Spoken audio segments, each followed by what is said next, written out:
C'est comme un mariage d'accepter des investisseurs. Donc souvent, évidemment, c'est bien de lever des fonds et c'est ce qui permet de créer des boîtes avec un impact important. Mais c'est important aussi de relativiser sur la réalité de ces investisseurs. Et ce qu'on dit peu aussi, c'est que l'investisseur VC qui va investir dans ta startup, il va avoir une petite clause dans le contrat qu'on appelle liquidation préférentielle. Ok, c'est ce que j'allais en venir. Est-ce que tu peux sortir du coup avant du projet, avant qu'il coule? En tant qu'entrepreneur ? En tant qu'investisseur?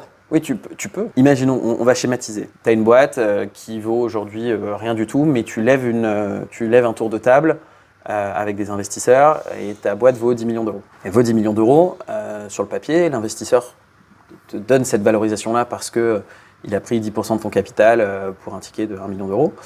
Et ben maintenant, il faut que tu ailles sur le marché vendre et que tu génères des revenus et potentiellement un EBITDA, mais surtout des revenus pour mériter cette valorisation à 10 millions d'euros.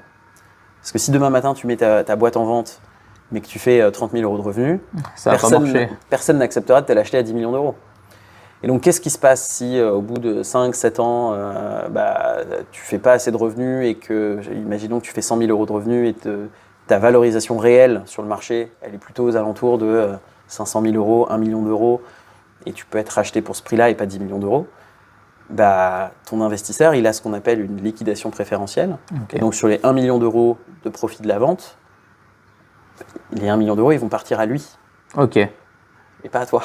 Ouais. Et tant que lui n'a pas récupéré son argent, x1 ou x2, généralement x1, toi, en tant qu'entrepreneur, tu touches 0.